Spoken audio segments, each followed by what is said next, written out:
Pelo celular deu certo. Pelo celular deu certo? Acho que sim. Agora então, agora apareceu aqui. Muito bom dia a todas, muito bom dia a todos. Estamos reiniciando Estamos reiniciando o GDEC de 2024, começando um pouquinho antes do que de costume, começando em janeiro mesmo, porque, como estávamos comentando, muitos assuntos, né, do meio do ano passado para este ano já temos muitos temas, na sua grande maioria tributários, mas que têm efeitos também com a contabilidade e, obviamente, com a economia.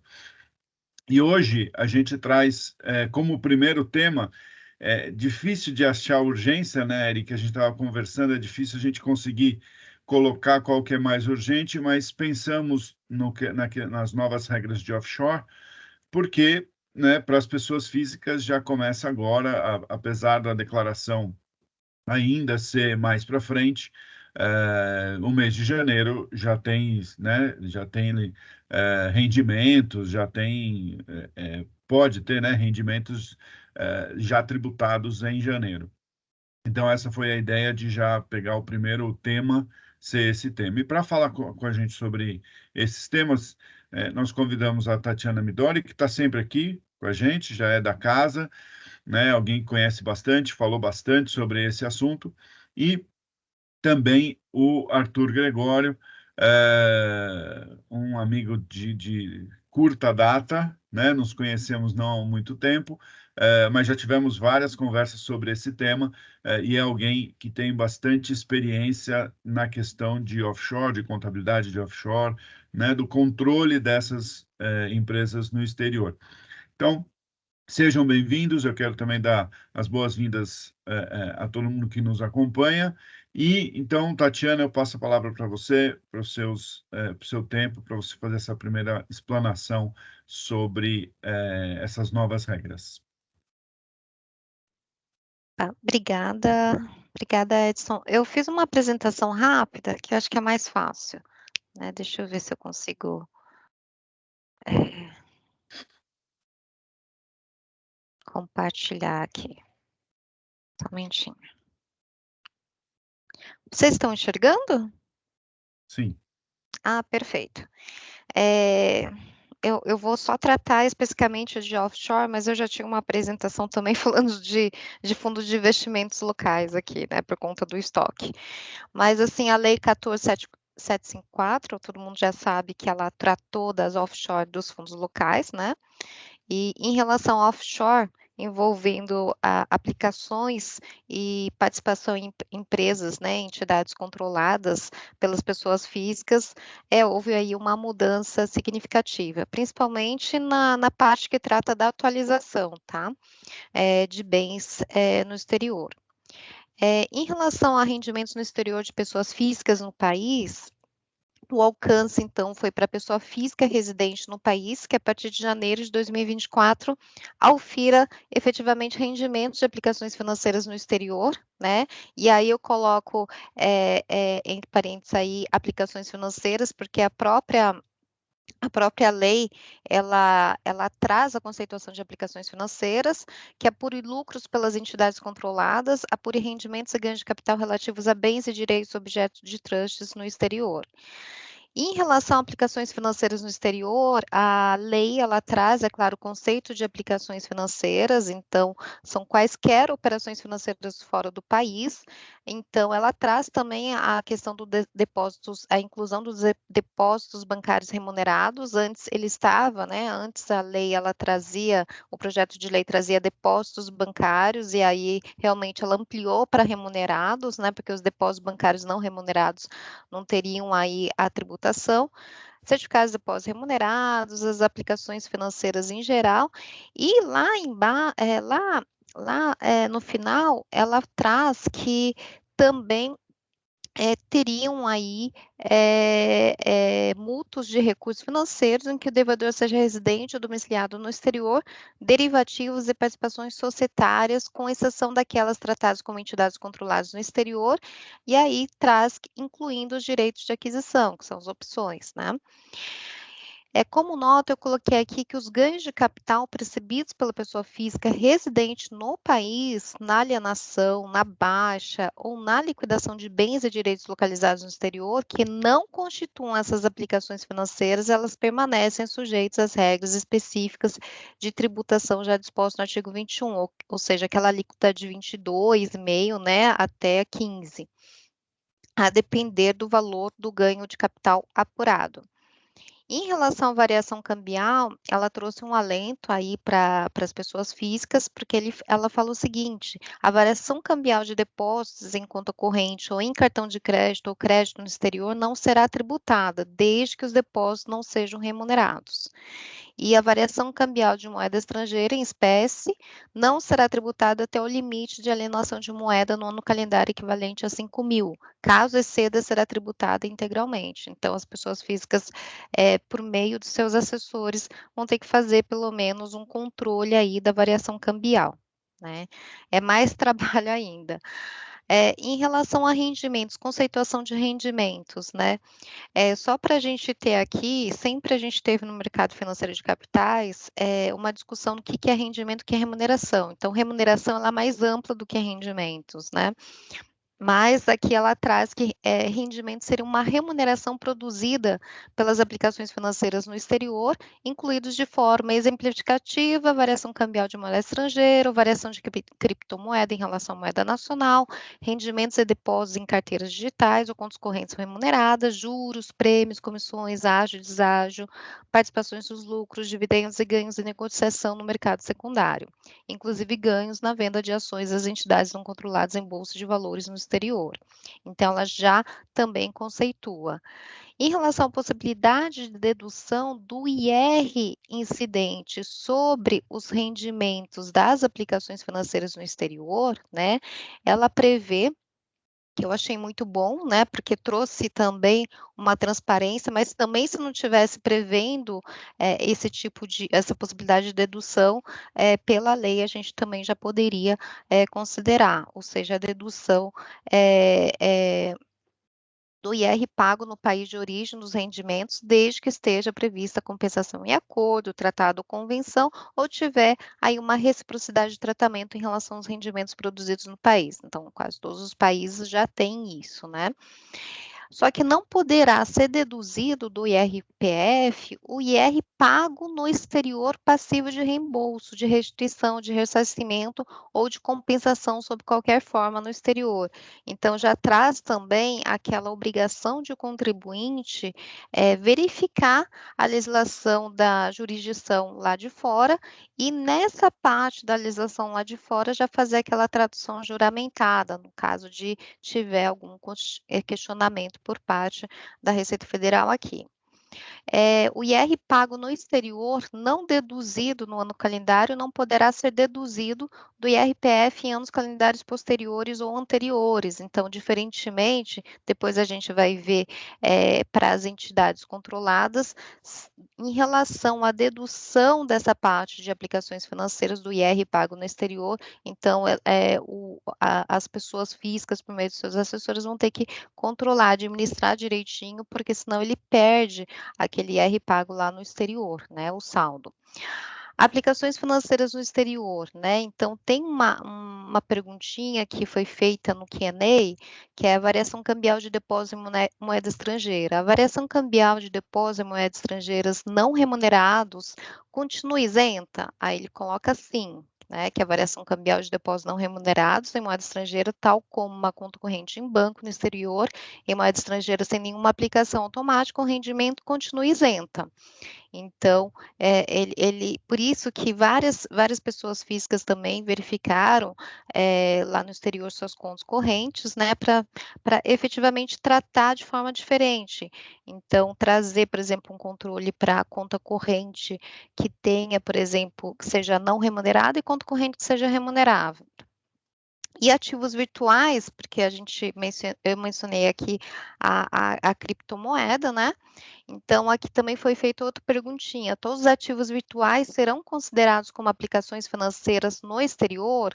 Aí falou: não. A Lei 14.754/2023 remete à regulamentação da Receita, as regras para enquadramento de ativos virtuais como aplicações financeiras no exterior.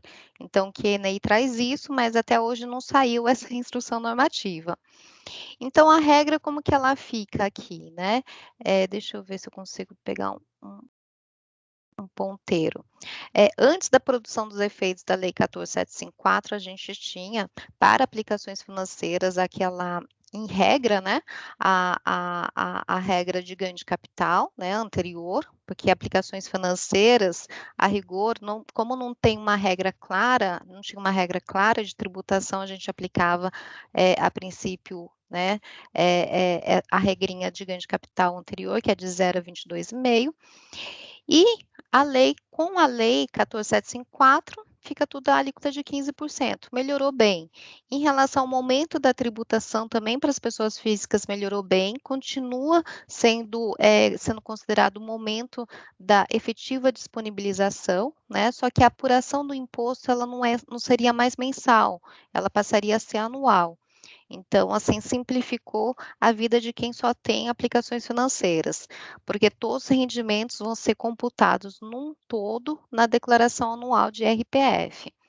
E aí, na parte da dedução, o IRPF deduzido na ficha DAA, o IR pago no país, em relação ao IR pago no país de origem dos rendimentos, então tem que ter aquele acordo e a reciprocidade, né?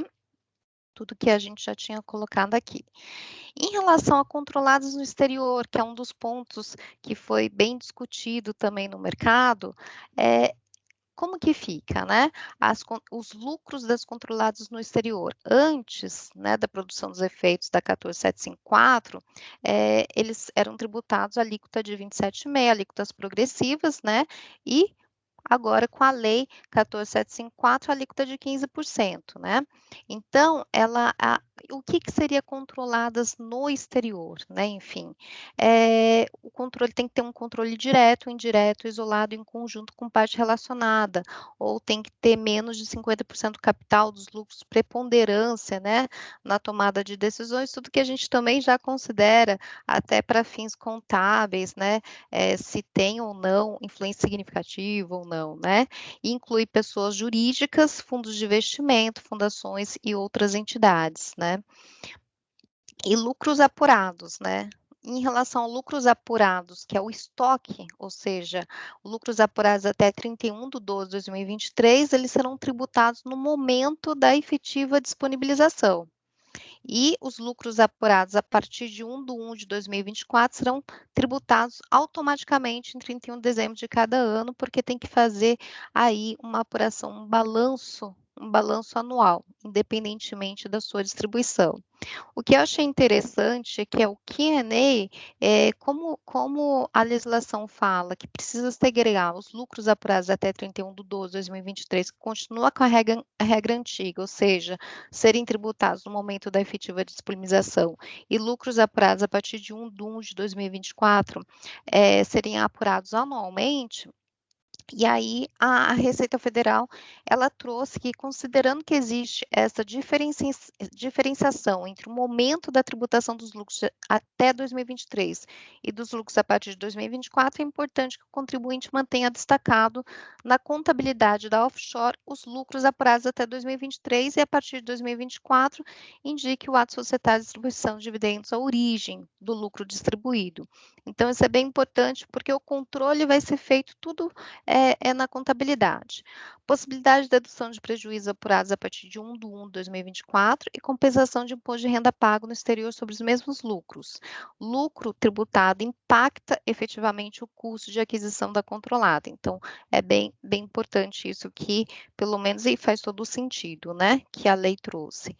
As regras, né? Os lucros das controladas, elas serão apurados, então, de forma individualizada, em balanço anual da controlada, direto ou indireto no exterior, com exclusão dos resultados da controlada direta ou indireta da parcela relativa às participações dessa controlada em outras controladas, inclusive quando a entidade for organizada como um fundo de investimento, o qual deverá ser elaborado com observância aos padrões internacionais de contabilidade ou aos padrões contábeis brasileiros a critério do contribuinte, ou aos padrões contábeis brasileiros, caso esteja localizada em país ou independência com tributação favorecida, ou seja, beneficiária do regime fiscal privilegiado, de que tratam lá os artigos 24 e 24A da 9.430. Então, em relação a essa regra, depois eu vou trazer aqui, mas a gente também tem várias dúvidas em relação a isso, inclusive há vários assessores externos, né, que ficam nas jurisdições das aplicações e das participações com controle lá fora, que estão também ajudando as pessoas físicas, né. Variação cambial do principal aplicado nas controladas no exterior. Como a gente viu, entidades controladas no exterior, participações, ela não está dentro do escopo do conceito de aplicação financeira. Então, ela fala que, efetivamente, essa variação cambial do principal, aí esclarece compor o ganho de capital no momento da alienação da baixa ou da liquidação do investimento, inclusive por meio de devolução de capital com a regra antiga, ou seja, observando o artigo 21 da Lei 8.981, 15% a 22,5%, dependendo então do ganho apurado. A opção pela transparência, tem uma opção pela transparência ou você continua com as participações opacas, que a gente fala, né, ou as transparentes, né. Então, caso a pessoa física não queira sofrer a tributação anual, né, considerando a declaração dessas entidades controladas, ela poderá declarar os bens, direitos e obrigações detidos pela entidade controlada, direta ou indireta, no exterior, como se fossem detidos diretamente pela pessoa física. Essa opção, ela fala que vai ser irrevogável, retratável, durante todo o período em que a pessoa física detiver aquela entidade controlada, mas a gente sabe muito bem, né, que se eu posso fazer um planejamento, por exemplo, uma incorporação depois, para voltar ao que era antes, né. Mas em relação à compensação de perdas, eu achei bem interessante, porque isso não existe a rigor e nunca existiu, mas é uma coisa boa, que a pessoa física poderá compensar as perdas realizadas em aplicações financeiras do exterior com rendimentos auferidos em aplicações financeiras no exterior. E caso o valor das perdas no período de apuração supere esses ganhos, ela poderá compensar com lucros e dividendos das entidades controladas no exterior. E caso no final ainda haja acúmulo de perdas estão compensadas, poderão ser utilizados para compensar com ganhos em aplicações financeiras em períodos posteriores, né. Então, esse dispositivo ele trouxe aí um alento, mas também trouxe uma preocupação de controle, né, porque, ele traz, por exemplo, primeiro você faz isso, depois você faz aquilo, então você precisa controlar direitinho para poder comprovar que você está efetivamente, trazendo, por exemplo, uma perda, legítima para compensar com a parte de participações, controladas. Padrão contábil FRS, teve várias dúvidas, né, e aí o Q&A ele trouxe aqui no item 28, a nova lei permite a utilização do padrão contábil internacional ou do padrão contábil brasileiro, que é o BR-GAAP, para as entidades controladas no exterior. Porém, para as entidades em paraíso fiscal, é mandatório o BR-GAAP, né? Qual é o padrão contábil a ser obedecido? Então, ele traz que a lei 14.754 requer a aplicação do padrão contábil internacional ou do padrão contábil brasileiro, que é o BR-GAAP, que está alinhado com o IFRS. O balanço pode ser produzido por contador habilitado no IFRS e, caso seja utilizado o IFRS, ou por contador habilitado no BR-GAAP, caso for utilizado o BR-GAAP. Na maior parte dos casos, o IFRS e o BR-GAAP devem produzir o mesmo balanço. E depois teve uma outra pergunta: como devem ser contabilizadas as aplicações financeiras detidas por entidades offshore segundo as regras do IFRS e do BR-GAAP? E aí ele coloca, como regra geral, as aplicações financeiras são contabilizadas a valor justo, com as contrapartidas sendo registradas no resultado do exercício de acordo com o disposto no CPC 48 e no FRS. As exceções que permitem a contabilização pelo custo amortizado ou pelo valor justo em contrapartida a outros resultados abrangentes são específicas e restritas a modelos de negócios específicos, né?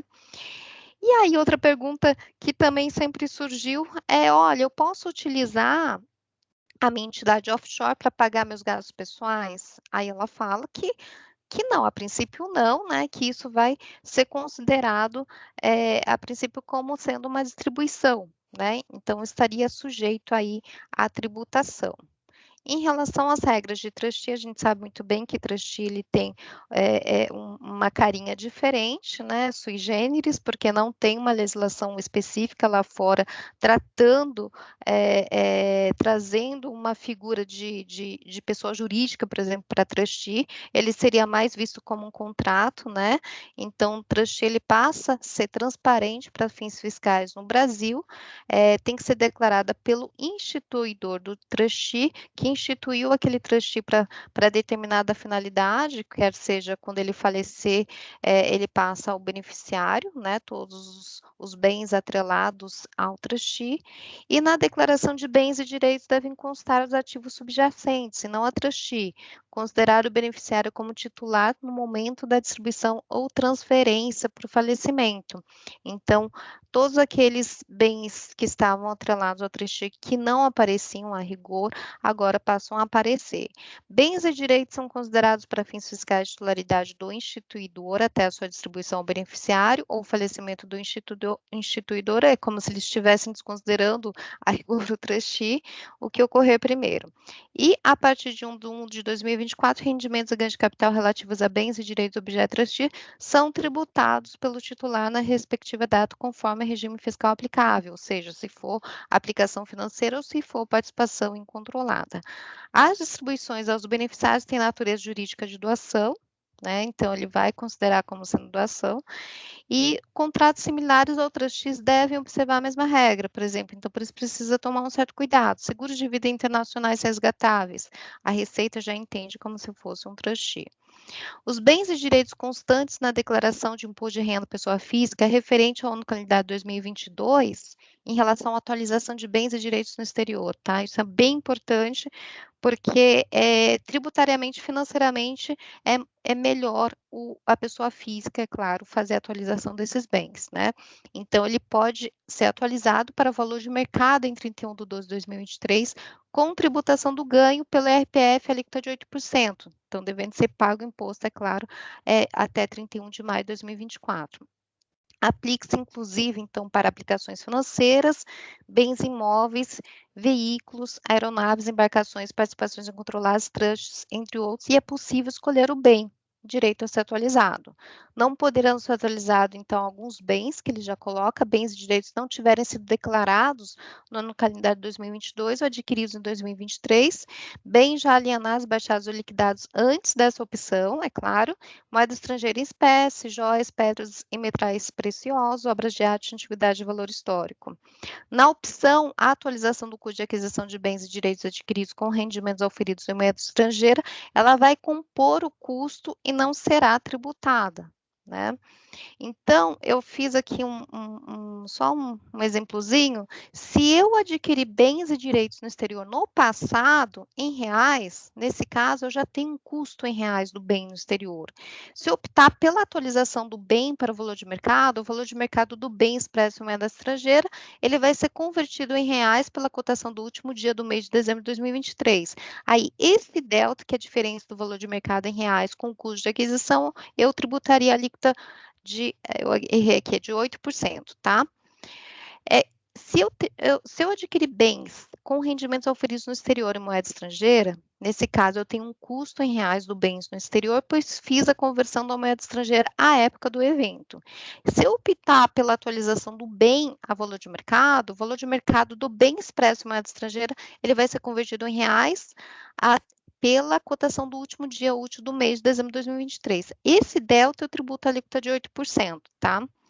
A lei, ela não trouxe dispositivo dispondo que se o contribuinte optar pela atualização, o custo de aquisição desse ativo que adquirir moeda estrangeira deve sofrer a atualização cambial.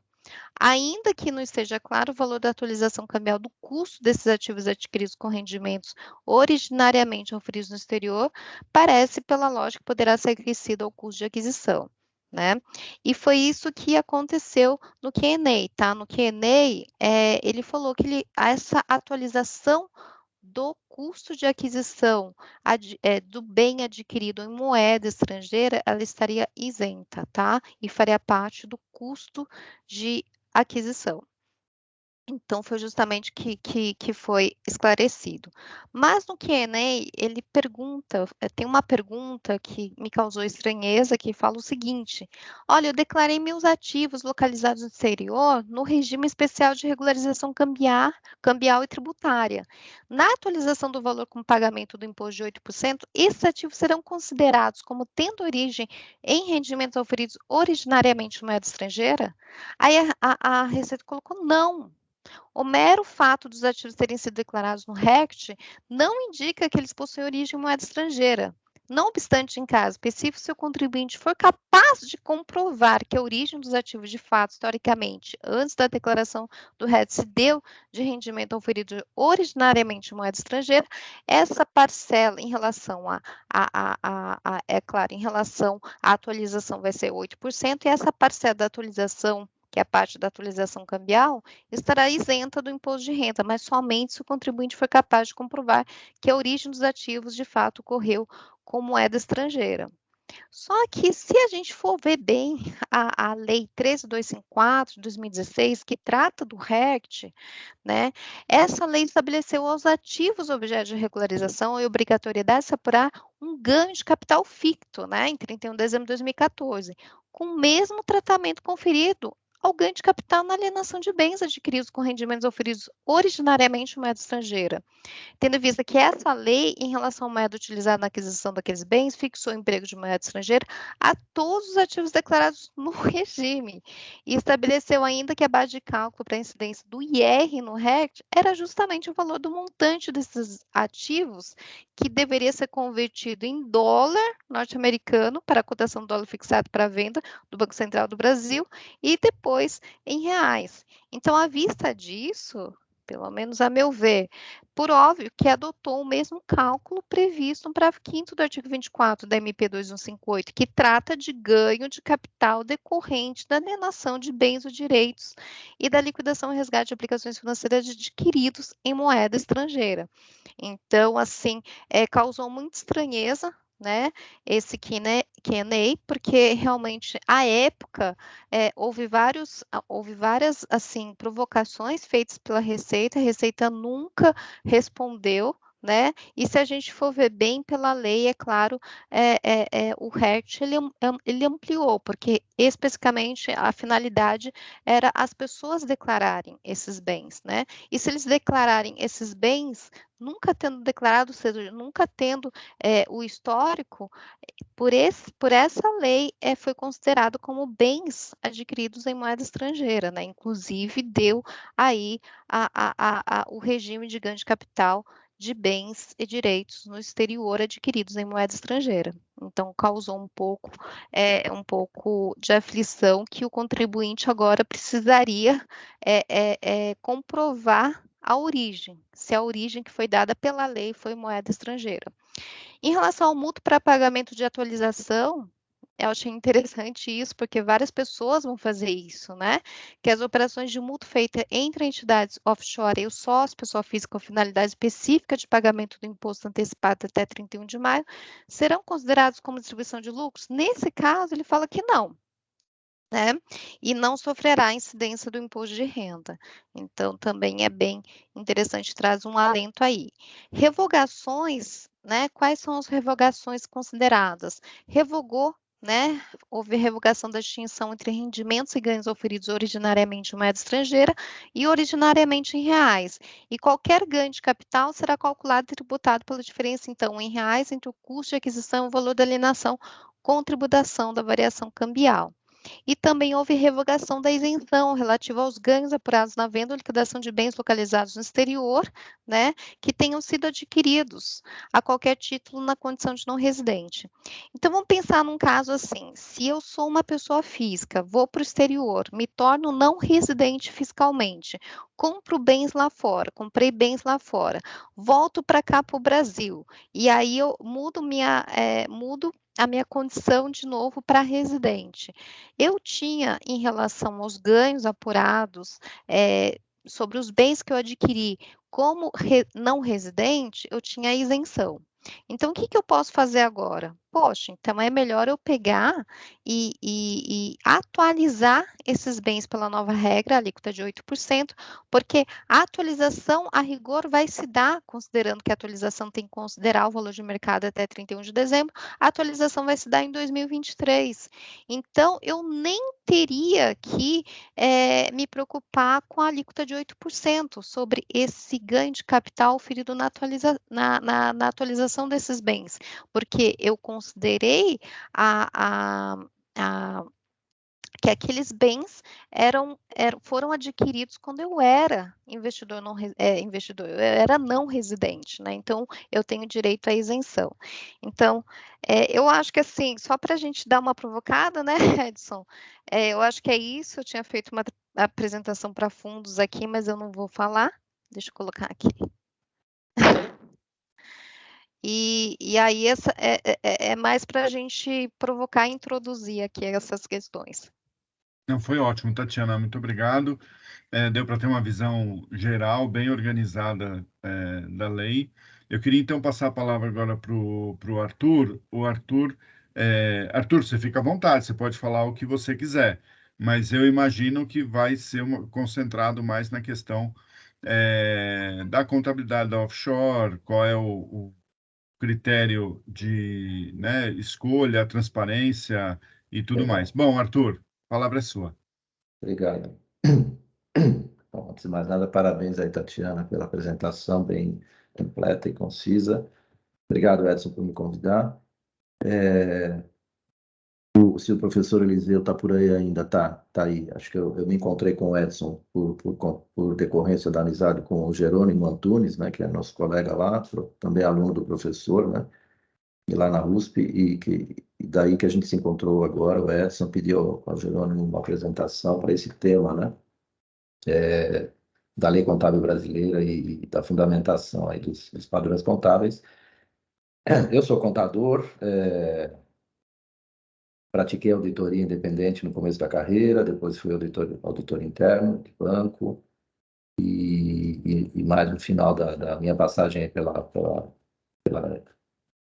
banca, eu trabalhei com private bank, justamente fazendo esse lado aqui da orientação patrimonial.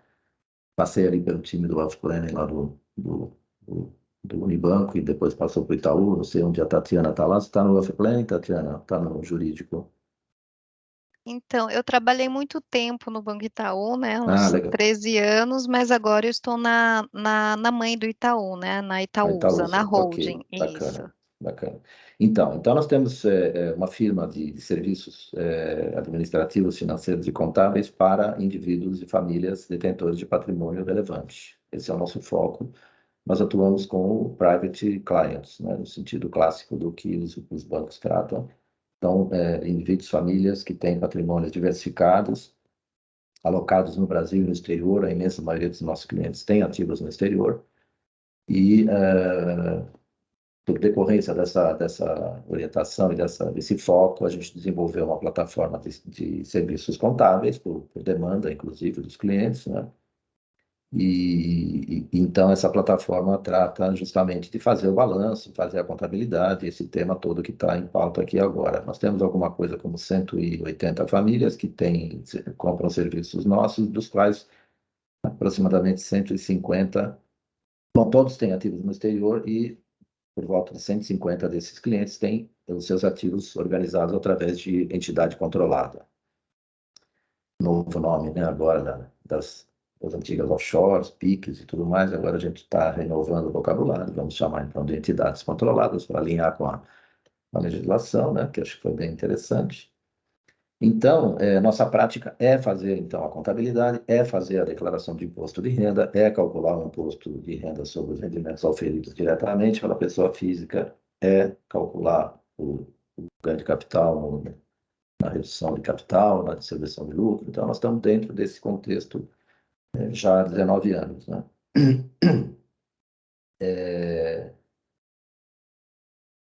A maioria dos nossos clientes tem como característica dos seus ativos os ativos ditos ativos financeiros, né, dentro das suas offshores. Para ficar na offshore, para não ir muito para a pessoa física, né? A gente vai passar pela pessoa física quando entrar na questão da transparência. Então, como ativos financeiros, entendido aí ativos de mercado de capitais, né, tipicamente renda fixa, renda variável, fundos de investimentos.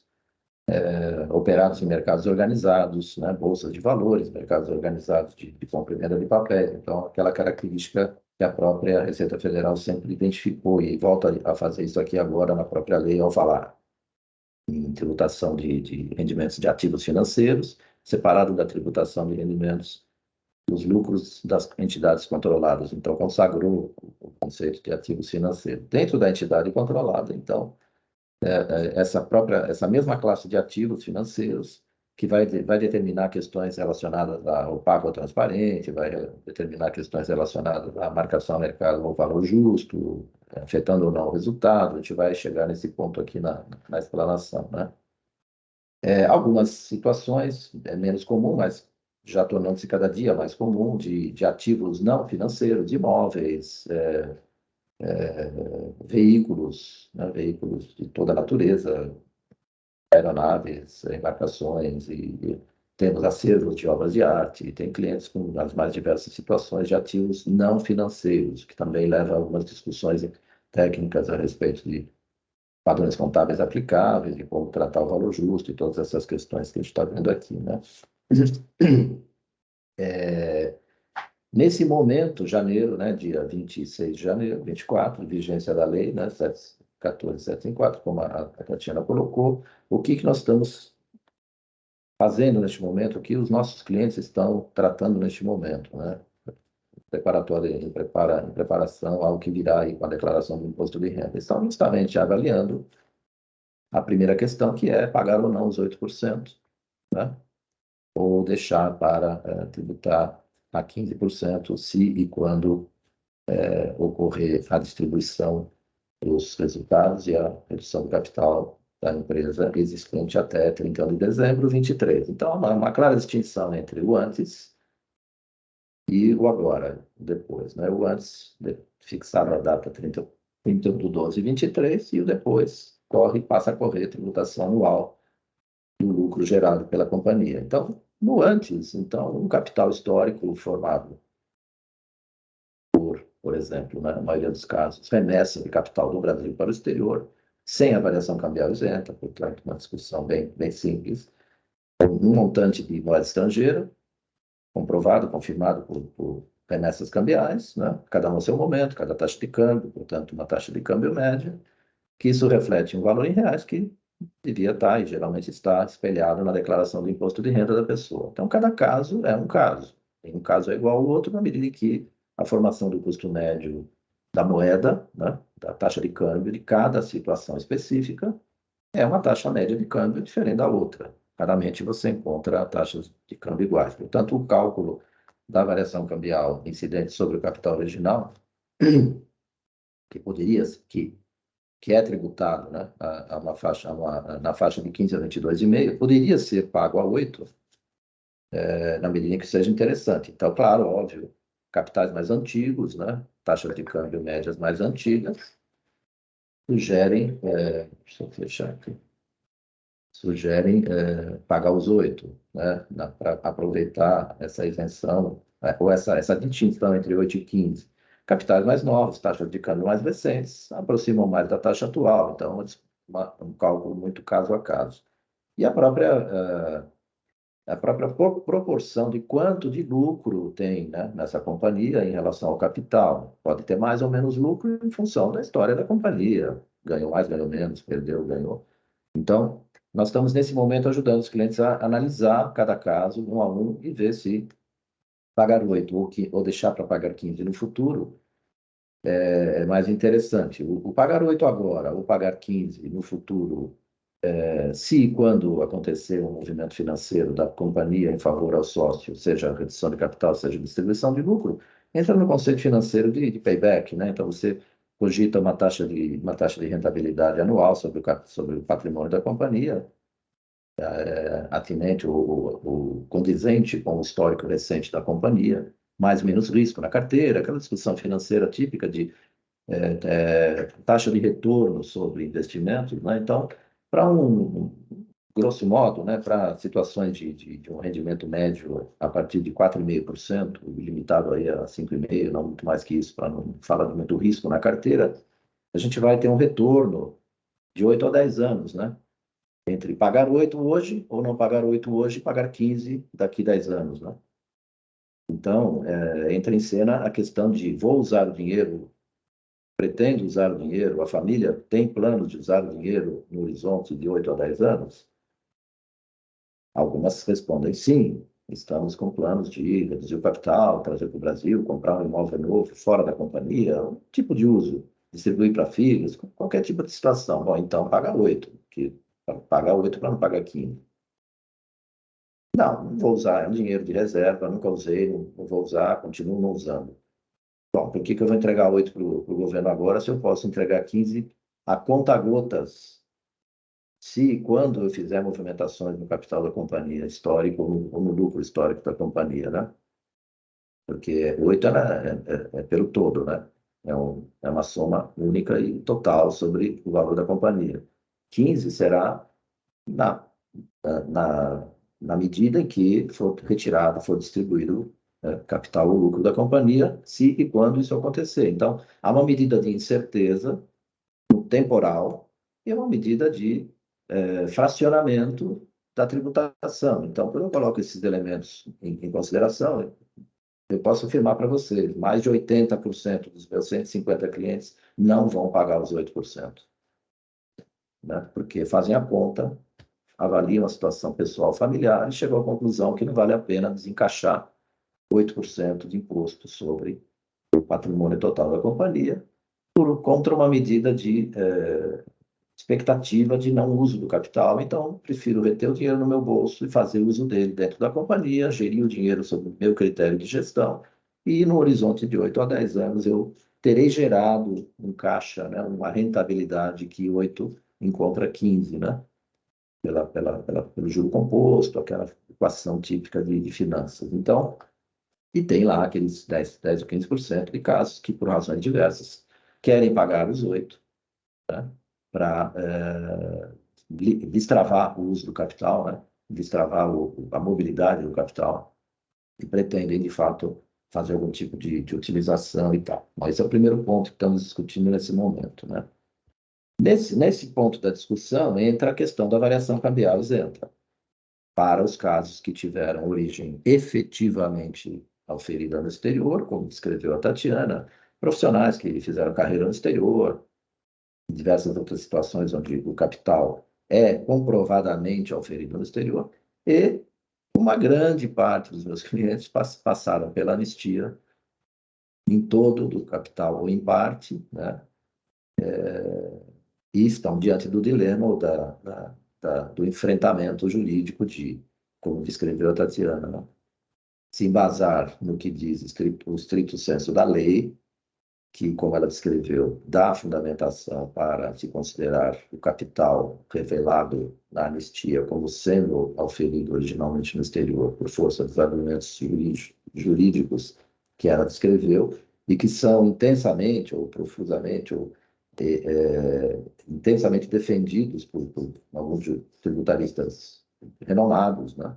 Como o professor Hamilton de Souza, a professora Elizabeth Lewandowski, são defensores ferrenhos da tese de que o capital revelado na anistia tem, sim, origem no exterior, como a Tatiana descreveu aqui.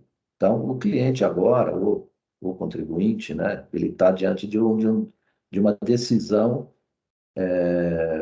de ordem jurídica, de dizer, bom, vou materializar a minha variação cambial isenta, aderindo ao programa e pagando 8 sobre a faixa de lucros auferidos no exterior, né, e capturo a minha variação cambial isenta, que era meu direito até 31 de dezembro, deixa de ser a partir de 2 de janeiro, porque foi revogada, é uma perda significativa de valor, né? E fico exposto a um potencial autoinfração, né, que certamente virá, por força do perguntas e respostas, né? O auditor fiscal tem obrigação de seguir o que está escrito ali, embora a Receita se reserve o direito de dizer que aquilo não vale nada, quando você vai a juízo e usa em defesa do contribuinte por perguntas e respostas, né? Mas, obviamente, a força de fiscalização não vai confrontar o que está no perguntas e respostas. Quem sabe até sai um ato declaratório interpretativo, até acredito que vai sair, reforçando a tese da não isenção, mas, no fim da linha, como no fim do processo, provavelmente pensa-se que o contribuinte vai ganhar a causa, né? Mas vai sofrer no meio do caminho, né? Auto de infração, multa, 75%, quem sabe 150%, se a Receita quiser endurecer, CARF, eventualmente perde no CARF, depende da composição do dia, e vai para juízo no final, e, bom, enfim, caso a caso, cada um, né, de acordo com seu apetite ao risco, né, jurídico, tributário, está avaliando se vai capturar a variação cambial isenta por força da adesão ao programa. Muito bem. Terceiro ponto que se revela hoje fundamental é, sim, né, a questão da opaca ou transparente. Então, nesse momento também, né, todos os meus clientes estão se debruçando sobre o tema, buscando entender as consequências, interpretando tal, as considerações, né? Então, considerando que na opaca, que é a forma que foi, a palavra que foi escolhida, né, porque o oposto de transparente é opaco, né, não tem jeito. Horrorosa essa palavra, mas não tinha outra, né? Da língua portuguesa, né? O antônimo de transparente é opaco, não tem jeito. Então, opaca, a empresa como ela sempre foi, né? Ela é declarada como está na declaração de imposto de renda, pelo valor do capital, né, em reais, correspondente aos dólares históricos, e toda a apuração de resultados da companhia não aparece na declaração de imposto de renda, porque fica lá acumulado como lucro da companhia, até que um dia, eventualmente, seja distribuído, e aí, então, ele torna-se um rendimento dentro do ano calendário, se acontecer a distribuição. Isso é o que sempre foi, está assim, 10, 15, 20, eu tenho clientes lá com 30, 35 anos de offshore, né? E aí está lá, o capital inicial lá, estático, em reais, imexível, e a companhia rodando e produzindo lucros e acumulando e tal, né? Muito bem. Essa companhia opaca vai ser tributada anualmente, né? Então, entrando agora na tributação anual, pela apuração do lucro, como a lei descreveu, perguntas e respostas descreveu, a gente vai falar um pouquinho dos detalhes disso um pouquinho à frente. E, se, no entanto, a pessoa optar pela transparência, ela vai relatar um a um os ativos de propriedade dessa companhia, né? Na sua declaração de imposto de renda, 1, 5, 10, 35, 72 ativos, quantos forem, cada um ao seu modo, cada empresa é uma empresa, cada carteira de investimento é uma carteira de investimento. E esses ativos vão ser listados um a um na declaração de imposto de renda, recebendo cada um o seu valor em reais proporcional, né, ao capital que aquela companhia, ao valor em reais do capital daquela companhia que está na declaração de imposto de renda do ano 22, né? Então, tem um exercício aí de transformação, né, de alquimia, né? Transforma o valor individual do capital que está na declaração de imposto de renda em 75 subitens demonstrativos, né, proporcionalmente um a um, dando o mesmo número no total, não há movimentação de patrimônio na declaração, né, não há nem aumento nem redução, nessa transformação, né, de uma companhia em N holdings, N itens, né, e todos em reais, né, e a partir daí, cada vez que cai um cupom de um bond, cada vez que cai um dividendo de uma ação, né, o assessor fiscal, o contador dessa pessoa, vai lá no formato qualquer de Excel, qualquer tipo de formato, e vai computando esses créditos, né, ocorridos a partir de 2 de janeiro né, até 31 de dezembro, e lá em maio de 25, por exemplo, vai juntar aquilo tudo, somar, né, vai abater os prejuízos, tem uma mecânica descrita na lei, aí, né, uma mecânica. E lá em maio 25, passa a régua e lança na declaração de imposto de renda 25 o valor, né, do lucro anual dos ativos tratados como transparentes, né, tal qual ele lançaria o lucro anual da companhia tratado como opaca. Então, na verdade, a mecânica vai ser, né, ativos no exterior, com rendimentos, com fluxo de rendimentos, terão um efeito na declaração de imposto de renda tributável a cada ano, seja ele opaco ou transparente. Bom, está claro até aqui, né? Então, qual a diferença entre ser opaco e transparente do ponto de vista do valor, do montante que vai ser apurado, né? Seja lucro da opaca, seja, não queria usar a palavra lucro, seja somatório de rendimentos dos ativos transparentes, né? Tende a ser pior o transparente do que o lucro da companhia. Por quê? Porque o lucro da companhia, como nós sabemos aqui, todos nós aqui, é resultante, né, de receitas menos despesas, né? Natural, a equação básica. Então, receitas são os próprios dividendos, juros, ganhos de capital realizados na venda dos ativos, né? E as despesas são as despesas da companhia, desde as suas despesas, suas taxas de existência, taxas de governo, taxas de administração, taxas de o que for, né? Inclusive assessores financeiros, advogados, tudo que tem a ver com a natureza corporativa da companhia, né? São despesas atinentes à atividade da companhia, tarifas bancárias, juros sobre empréstimos, quando houver, são apurados no balanço da companhia, como nós sabemos, né? No tratamento transparente, não deduz nada disso. É a receita dos rendimentos de cada um dos ativos tratados como transparentes, ponto. Você não vai deduzir os juros do financiamento que você tomou para comprar aqueles ativos, né?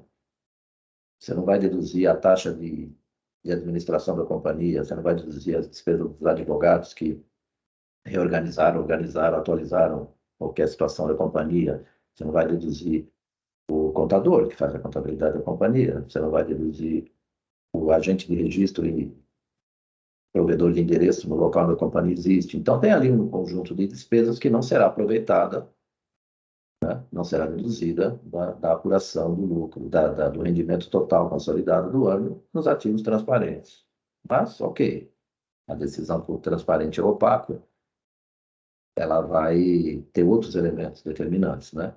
Lembrando que opaco ou transparente significa manter uma empresa juridicamente viva, registrada, aberta, funcionando, e apenas para fins fiscais brasileiros eu dou como transparente os ativos de propriedade daquela companhia e trago para mim a declaração de imposto de renda cada um dos ativos. A companhia continua existindo, ela continua sendo dona dos ativos, ela continua tendo suas despesas próprias, ela continua gerando os efeitos patrimoniais, de organização de patrimônio, planejamento sucessório, proteção patrimonial, tudo aquilo que justificou a existência de uma companhia, né?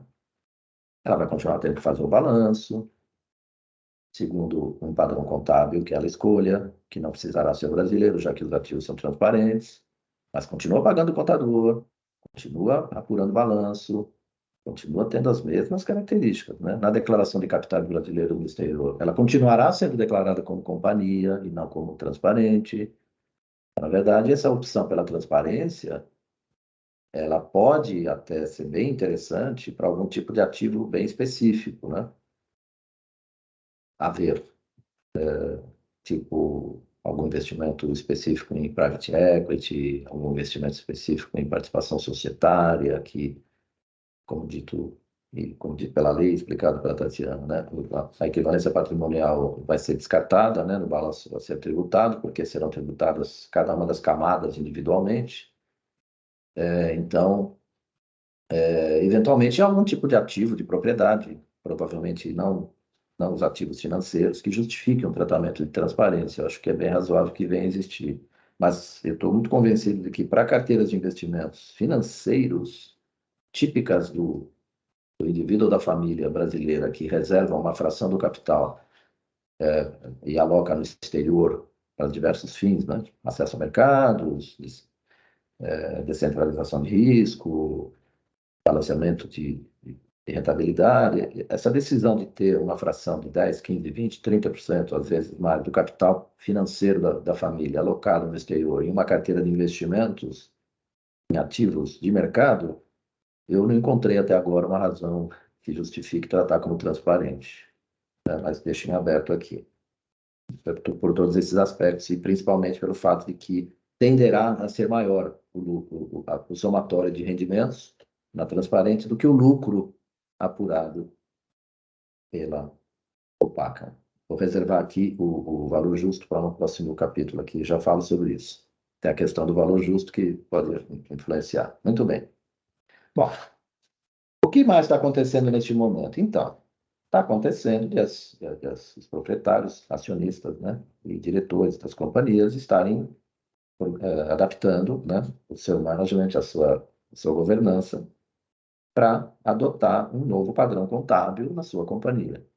Então, aquela companhia que a pessoa tem lá, que eu faço o balanço dela há 10, 15, 20 anos, pelo padrão contábil internacional, International Accounting Standards, e aplicando o IFRS como orientador e critério de formação da demonstração financeira, tem que agora, janeiro, agora, fevereiro, máximo, manifestar o interesse em ter um balanço em lei brasileira. Ah, mas é obrigatório? Não, obrigatório para o acionista residente no Brasil. Não é nada obrigatório para uma companhia sediada em Londres, sediada na Suíça, sediada em Cayman, sediada em Singapura. Não tem obrigação nenhuma de fazer o balanço pela lei brasileira.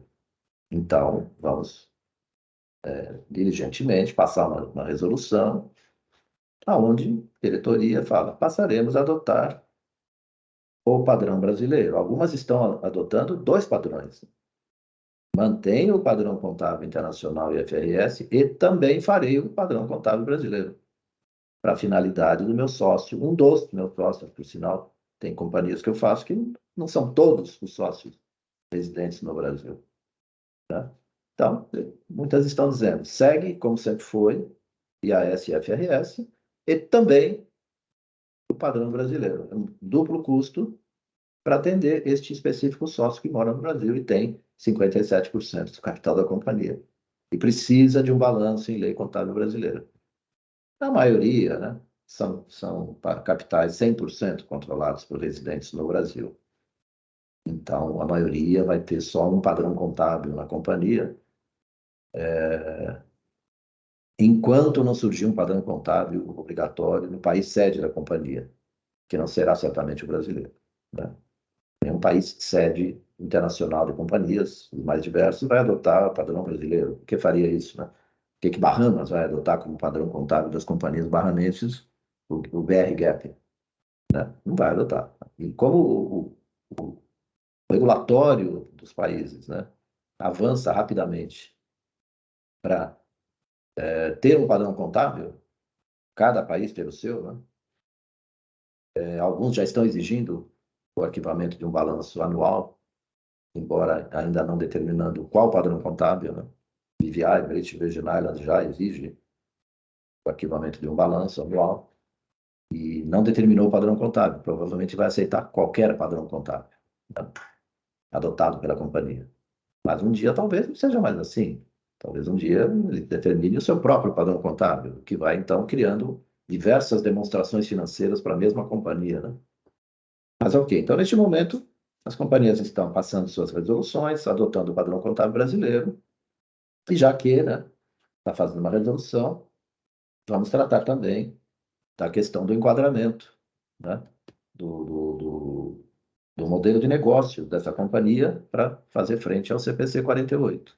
Então, aí entramos no capítulo do como tratar o registro contábil, a contabilização e o reconhecimento de efeitos de resultado dessas carteiras de investimentos que a maioria das famílias brasileiras detém. Então, ao fazer a organização contábil, entra-se no capítulo do CPC 48, né? Então, vamos lá. Então, bom, CPC 48, ok para todos, né? Comitê de Pronunciamentos Contábeis Brasileiros adaptou os padrões contábeis da lei brasileira aos padrões internacionais. Na imensa maioria dos casos, ele é muito igual, idêntico, praticamente, às vezes uma simples tradução, né, do IFRS. Então, ao CPC 48 corresponde o IFRS 9, que trata dos ativos financeiros, né? E há outros tantos CPCs para outros tipos de ativos, cada um com a sua orientação de tratamento, né? De fluxo de rendimentos, ou de realização de lucro, ou de marcação, atualização ao valor justo, né?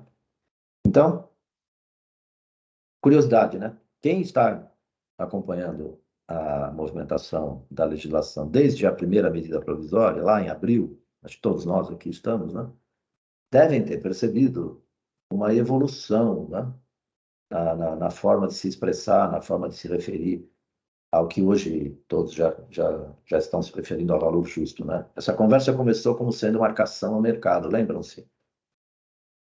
Né? Então, lá no começo, lá em abril, maio do ano passado, quando vinham lá os agentes, lá, os oficiais lá da Secretaria de Reforma Tributária e tal, principalmente Daniel Lória, que foi muito, muito útil, muito fundamental, né, na divulgação do material e tal, mas ele falava marcação ao mercado, né? Que é uma coisa muito simples, marcação ao mercado, reconhecimento, né, do valor do papel, do ativo, né, uma certa data, e geralmente, né, fechamento de balanço por padrão contábil, é necessário reconhecer o valor atual, né, que na linguagem contábil é o valor justo, né. Então, falava assim, levar a resultado toda a marcação ao mercado. Era a prática que causou terror no mercado, né? Aterrorizou, né, o mercado, porque toda variação, toda marcação toda variação de preço não realizada. Então, aquele meu cliente que tem uma carteira de Facebook, Alphabet, o famoso FANG, né? Netflix, né? Foi uma carteira formada há 10 anos, 8 tal, tem um custo médio histórico X que está 8, 10, 15 vezes maior hoje no valor de mercado, né? Às vezes 30 vezes. Tem clientes que compraram Apple, sei lá, que ficaram aterrorizados, né? Ele fala assim, nossa, agora eu marco a mercado e pago imposto, segundo dizem aí os palestrantes dos primeiros seminários, né? Então, isso causou um terror enorme no mercado, né? De uma certa forma, deve ter causado a liberalidade da transparência na lei, que eu não encontrei motivo para existir até agora, mas se alguém tiver aí, depois me conta. Foi uma maneira de passar a lei, né? Não, fiquem tranquilos. Vocês podem tratar como transparente e não marca mercado e não paga imposto. Gente, não é assim que o CPC 48 trata isso, né? Então, feliz em saber, em ver que no Perguntas e Respostas, né, ele já admite que possa haver um modelo de negócios em que a variação de preço, a marcação de valor justo não é levada a resultado. Ele, muito ao contragosto, ele admite, né? Como a Tatiana mostrou ali, ele fala assim, a marcação a mercado, o valor justo vai a resultado, usualmente vai a resultado, exceto o eventual modelo de negócios especial, específico, uma linguagem mais ou menos assim que ela mostrou aí. Gente, é ao contrário, né? O CPC é muito claro a respeito do tratamento da marcação do valor justo para a natureza de ativos, de acordo com o modelo de negócio, tal. Todo mundo aqui já passou os olhos, leu, investigou, analisou profundamente. E a parceria com o Edson tem a ver exatamente com isso, né? Ter uma pessoa, um profissional como ele, apoiando aqui os meus clientes, para dar segurança, conforto aos meus clientes, de que definir o modelo de negócios, estabelecer o modelo de governança decorrente, escrever isso numa ata, na demonstração financeira, descrever o objeto social da companhia, descrever o modelo de negócio que ela adota, fundamentar, né, adequar a prática, né, o modelo contábil ao CPC, não vai levar marcação a mercado 100% para o resultado. Ao contrário, né? Vai tratar, né, o que aqui já se... Até estou feliz, né? Agora, a sigla OCI, né? Todo mundo fala em OCI. Nossa, OCI, Other Comprehensive Incomes, né? Em português, outros ativos abrangentes, né? Que é CPC 48. Mantém no patrimônio líquido a variação, a marcação de valor justo, a diferença, né, positiva ou negativa entre o valor justo e o valor de custo, enquanto não realizado, né? Enquanto não vendido o ativo. Quando? Quando o modelo de negócios é adequado a isso. Em linhas gerais, né? Eu simplifico, não sou um expert em detalhamento de CPC 48, meu sócio deve estar aqui, não. O sócio contador, investigador profundo dessas coisas, sabe, a linguagem mais adequada. Eu simplifico, né? Eu digo assim, se você tem uma companhia que tem uma carteira de investimentos que é gerida de forma passiva, assim entendido, coleta de rendimentos passivos, cupom do papel, o dividendo que a empresa quiser pagar, quando a Apple paga dividendo, eu fico feliz, quando ela não paga, eu fico feliz também, porque o papel sobe de preço, né? Eu sou passivo, eu não tenho uma ação ativa em relação ao mercado. Então, via de regra, uma carteira que tem por modelo de negócio uma gestão passiva tende naturalmente pelo CPC 48 a trabalhar com OCI, né, com Other Comprehensive Income, OCI. Toda variação de preço positiva ou negativa é mantida represada, né, numa conta de ajuste do patrimônio líquido em contrapartida ao ajuste do ativo, até que, na mecânica ordinária de venda do papel, vencimento de prazo, maturity, resgate natural, até que o papel gire e caia no resultado, né? Ao contrário, quando eu tenho uma empresa, uma carteira, integralmente, ou parte dela, né, gerida de forma ativa, assim entendido, eu opero o mercado, eu quero bater o mercado, eu compro e vendo regularmente para ganhar a diferença de preço do papel. Eu não estou tão ligado no fluxo de rendimentos, eu estou operando o mercado ativamente. Essa claramente vai marcar o valor justo e vai levar para o resultado. Assim diz o CPC 48. Né? Como é que eu sei quando é ativo e quando não é? Né? Bom, a primeira regra é, tem contrato de gestão? A carteira tem um contrato de gestão com um gestor discricionário, que tem poder de comprar e vender, independente, ele tem mandato para isso. Tem muitos casos assim, né? Acho que a Tatiana viu muito isso lá no Itaú, enquanto ela esteve lá no Private, e outros aqui presentes.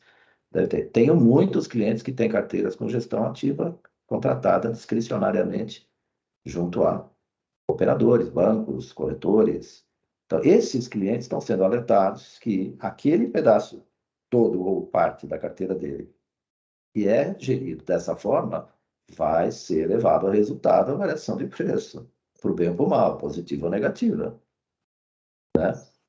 E muitos estão dizendo, ok, eu estou feliz com a gestão daquele gestor, está indo muito bem, ganha bastante dinheiro para mim. Dia que fecha o balanço, a variação de preço, que por sinal será curta, porque ele compra e vende tão rápido, que o meu médio está tão perto do mercado, que a variação que eu vou levar para o resultado não é tão grande. Porque ele compra e vende toda hora, ele é ativo, né? Agora, aquela parte da carteira que é modelo Warren Buffett, compre e retenha, colete os resultados, colete o fluxo e fique feliz, né? É o modelo comprar e reter, né? Buy and hold, e compre mais quando o preço cai, né?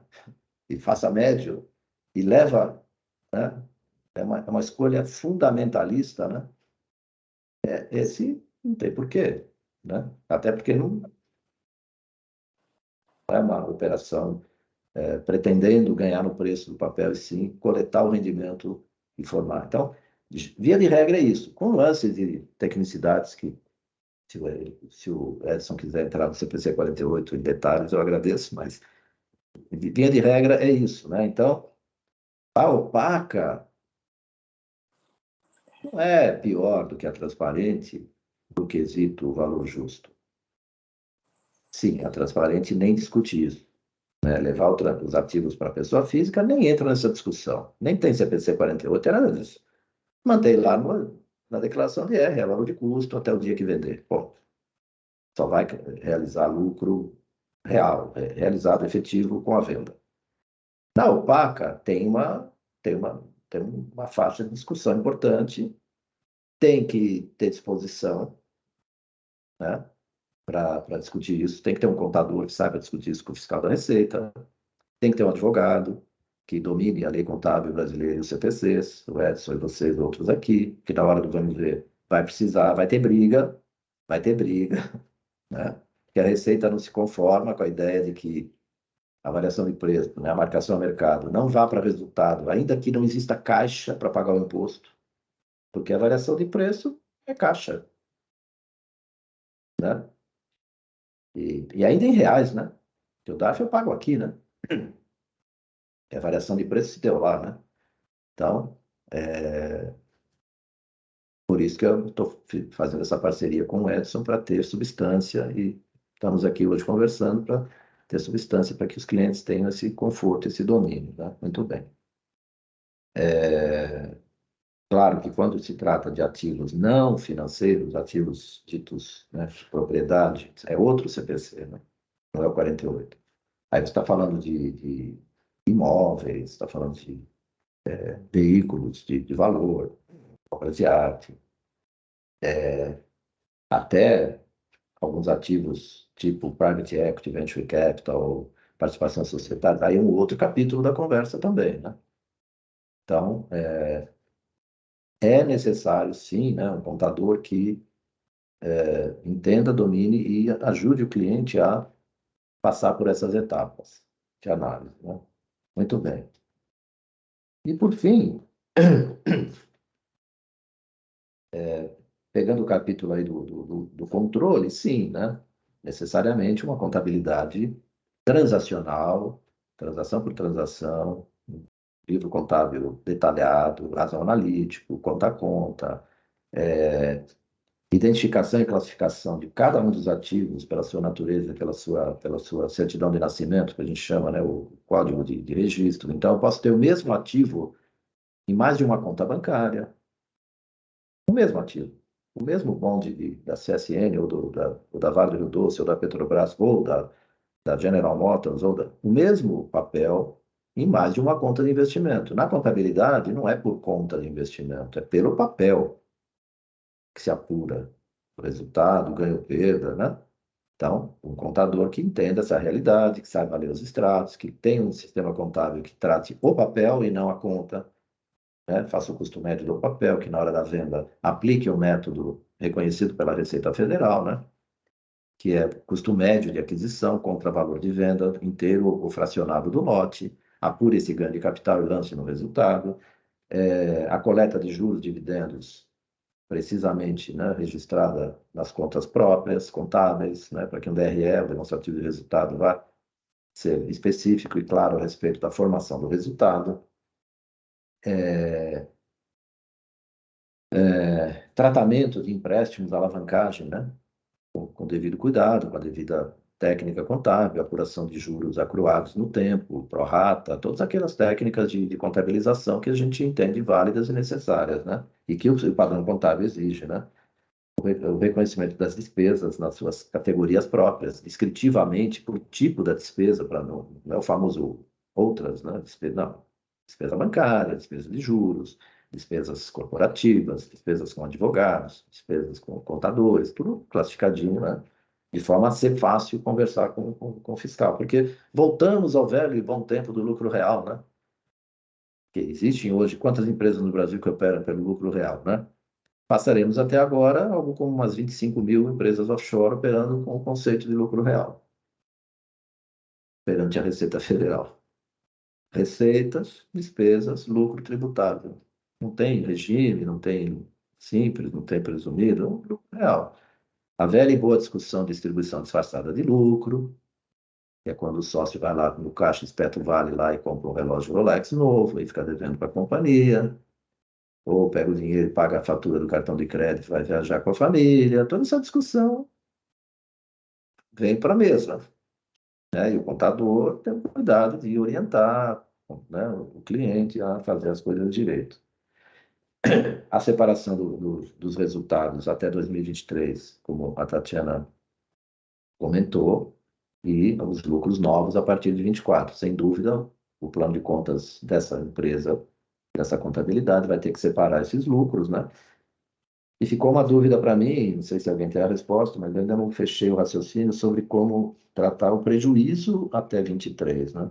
Porque eu tenho empresas que têm prejuízo acumulado em 23, por força de algum evento ocorrido na vida dela. Teve várias coisas, desde Madoff, desde Credit Suisse, desde muita coisa acontece na vida e perde dinheiro nas companhias, né? Às vezes, come o lucro todo e vira prejuízo. Tenho casos que eu tenho prejuízo em 23. Então, se ele vai pagar os 8, passa a régua e paga os 8, misturou tudo.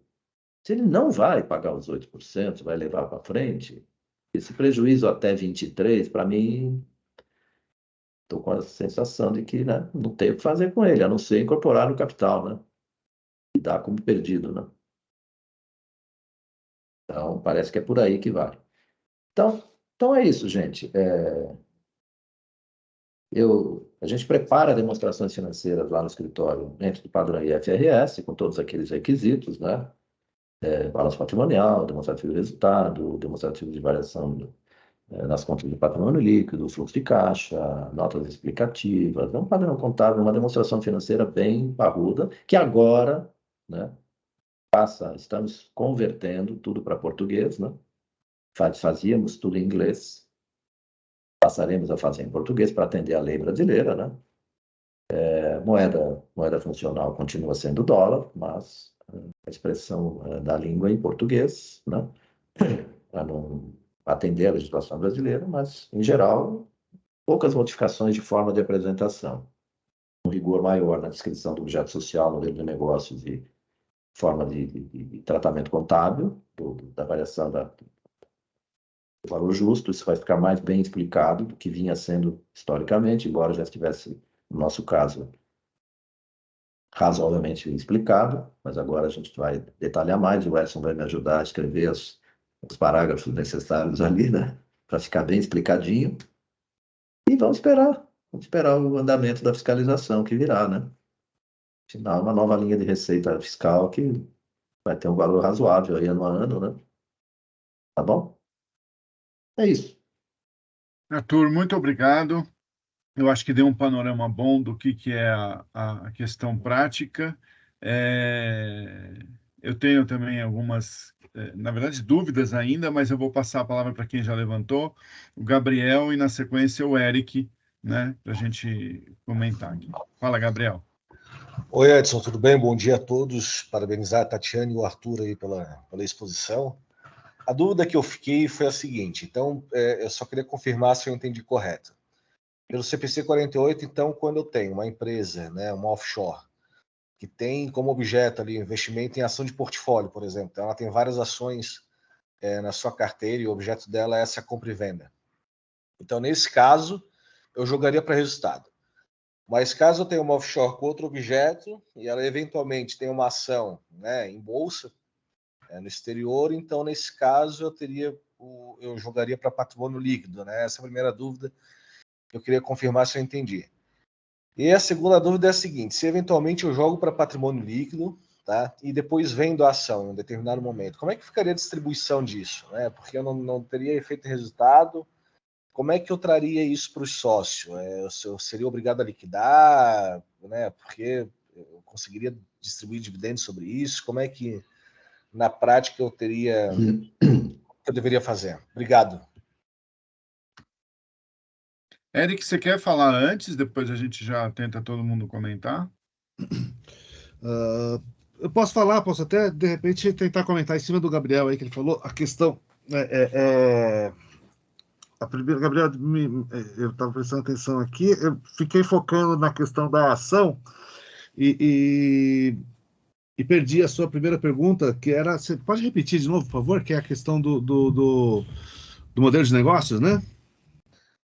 Claro, não isso, exato, porque pelo que eu entendi da fala do Arthur, e eu queria, na verdade, confirmar para ver se eu entendi direito, que nas hipóteses em que a offshore ela tem como objeto a compra e venda de ação de portfólio, então ela tem lá Tesla, Facebook, enfim, tem como objeto isso, né, essa compra e venda no mercado financeiro, então ela teria que registrar eventual ganho e resultado. Tá. Agora, caso seja uma offshore que tem outro objeto, né, enfim, tem lá aluguel, mas que eventualmente ela tem uma ação de uma empresa em bolsa, o ganho, né, deveria ser o ganho de valor justo, deveria ser registrado em conta de patrimônio líquido. Eu acho que foi isso que eu entendi. A minha segunda dúvida é se eu registro patrimônio líquido na venda, como é que eu traria para o sócio no Brasil? Vamos lá, eu acho que o primeiro ponto que a gente precisa pensar, e aí, Arthur, você me corrige se eu estiver falando bobagem, é que o modelo de negócios não é o objeto da empresa. Eu acho que são coisas diferentes. Assim, o CPC 48, quando ele fala modelo de negócios, é o modelo de negócios com aquele instrumento financeiro. Inclusive, você pode ter mais de um modelo de negócio para instrumentos financeiros distintos. Você pode ter sei lá, Petrobras, que não tem nada a ver cujo objeto dela não tem nada a ver com instrumentos financeiros, e ela tem um modelo de negócio, tratamento de financeiros. Então, se o objeto social da empresa é só compra e venda de ação, é aplicações financeiras de um modo geral, ou se ela tem aluguel, ou se ela tem até outros aspectos operacionais, isso é indiferente para fins de CPC 48, porque o CPC 48 ele avalia o modelo de negócios que você faz com aquele instrumento financeiro ou com aquela carteira especificamente, independentemente do objeto social da empresa. Então, a gente não pode confundir aí contrato social, objeto social, com o modelo de negócios. Eu acho que esse é o primeiro ponto. Então, acho que a análise a ser realizada para o CPC 48 é uma análise além do objeto social da empresa. E aí eu sugiro fortemente uma boa e completa leitura do CPC 48, principalmente naquela parte lá embaixo dele, lá nos itens B, não sei o que lá, que são os itens que vão detalhando o que entra em cada modelo de negócios e boa sorte, é uma loucura. Eu tome bastante café porque dá um sono do caramba. Mas aí eu acho que realmente tem que pensar nisso. Em relação às ações, eu vou tentar responder a sua questão já também trazendo um ponto que eu ia falar em relação às ações. Quer dizer, as ações, elas têm porque a gente tem que lembrar o seguinte, o CPC 48 ele é um troço meio chato, um troço meio esquisitíssimo, assim, porque ele fala do modelo de negócios, ele fala de fluxos de caixas contratuais. Fluxos de caixas contratuais já danou-se para as ações, porque ações não possuem fluxos de caixas contratuais. A ação é dividendo quando a empresa quer pagar e ganho de capital. Então, as ações, elas se enquadram dentro do modelo que seria, a princípio, sempre via resultado. Mas a gente precisa lembrar que o CPC 48, e aí a Receita Federal talvez... não sei como que ela vai se comportar em relação a isso, mas o CPC 48 permite que as empresas que o adotem façam a opção irrevogável, irretratável, insuportável, não, isso é outra coisa, de você pegar o resultado e lançar para os OCI, né, Arthur? Lançar para outros resultados abrangentes. Você pode lançar para outros resultados abrangentes, a opção é sua. Claro, isso está lá expresso assim. Talvez a única coisa clara no CPC 48 é que é a opção sua de colocar. Só que é o seguinte: colocou, acabou. Não vai ficar pondo e tirando. Você não pode fazer isso. Mas, se você tem ação, você joga no OCI e acabou, desde que você jogue todas elas no OCI, a variação. E aí, Gabriel, como é que você oferece isso para os acionistas? Aí realmente é só quando você de fato vender ou colocar, disponibilizar para venda esse negócio que você vai transferir esse resultado acumulado das ações do OCI para o lucro e aí ser passível de distribuição, realização em caixa ou não. O que eu acho fantástico, né? Porque a gente briga para não pagar imposto sobre lucros não realizados, mas tudo bem distribuir dividendo em cima disso, né? Mas esse é outro problema. Então, espero ter respondido. Pegando aqui de onde você está, Eric, na linguagem contábil, né, o dividendo é a distribuição do lucro contábil, né? Então, o tratamento como OCI, né, não é lucro, ele não é uma lucro, por isso que ele não é passível de distribuição. Exatamente, ele é uma reserva, aguardando um evento de realização que se torne lucro ou prejuízo. Isso. Então, e enquanto estiver nessa reserva, você não distribui, você não oferece aos sócios. Esse exato. ganho. Então, Gabriel, não é daí que vai sair distribuição para sócio. Vai sair da conta de lucros acumulados, que é essencialmente formada pelos lucros realizados ano a ano, né, até aquele momento. Então, o OCI, né, a reserva, ela não é objeto de uma discussão sobre distribuição, né? Então, acho que isso resolve uma questão, mais as considerações do Eric sobre modelo de negócio e tal, que reforçam, né? Eu acho que eu usei objeto social em algum momento da fala, mas realmente é o que o Eric colocou, né? O objeto social é uma coisa ampla e o modelo de negócio para aqueles específicos ativos tratados pelo CPC 48, que não trata de todos, trata dos financeiros, né? O CPC 48 não trata todas as classes de ativos que uma empresa pode ter, né? Trata dos financeiros. Então, é um exercício chato, sim. Ele sugere uma planilha, né, de depara, né? Se assim, trata assim. Se assim, trata assado, né? Um modelo de classificação, né? E vai ter muita briga, né? Fiscal, vai ter muita discussão, como a gente teve outras tantas na história, né, das relações dos contadores, da contabilidade com a Receita Federal, né? Toda a história teve essa discussão do que é contábil e o que é fiscal, e desde que passamos a legislação brasileira, concluímos o processo de adaptação da legislação contábil brasileira à harmonização com os padrões internacionais, e a Receita Federal superou, né, aquele momento de transição, do regime transitório, tarará, aquela coisa toda que muitos aqui passaram por isso. Hoje, presume-se, né, que está pacificada a discussão, né, sobre o que é contábil, o que é fiscal e qual o efeito fiscal que uma apuração contábil causa, né? Espero que a Receita não tenha crises de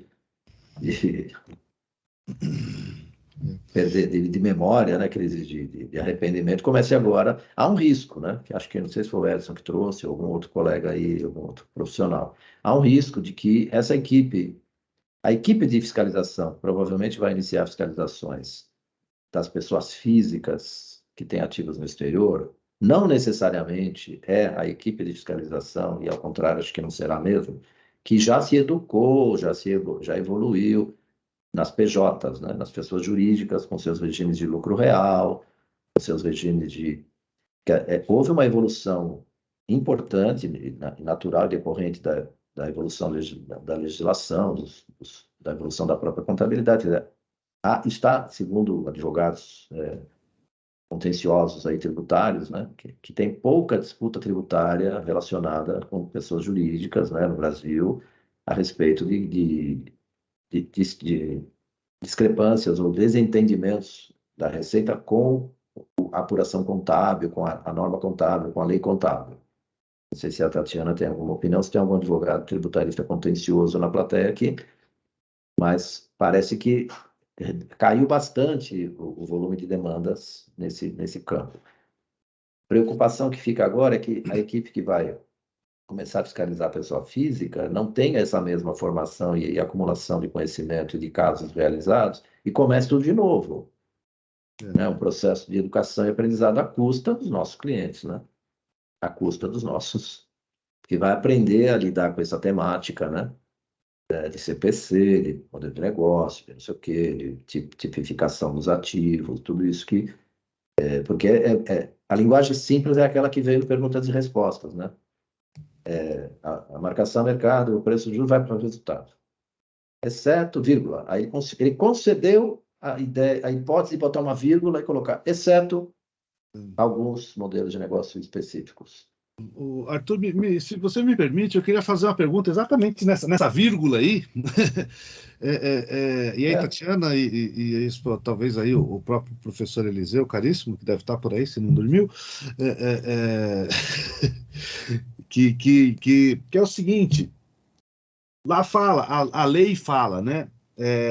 Padrões contábeis internacionais ou as normas brasileiras. Só que aí é o seguinte, padrão contábil internacional, no Brasil, é obrigatório para SA de capital aberto. Ponto, acabou. Padrão contábil internacional não é obrigatório no Brasil para empresa de grande porte. Empresa de grande porte, limitada, equiparada a SA fechada, elas são obrigadas a seguir a lei das SAs. Beleza, a lei das SAs está lá, instrumento financeiro, valor justo, essas coisas todas. Talvez seja até pior do que a norma internacional.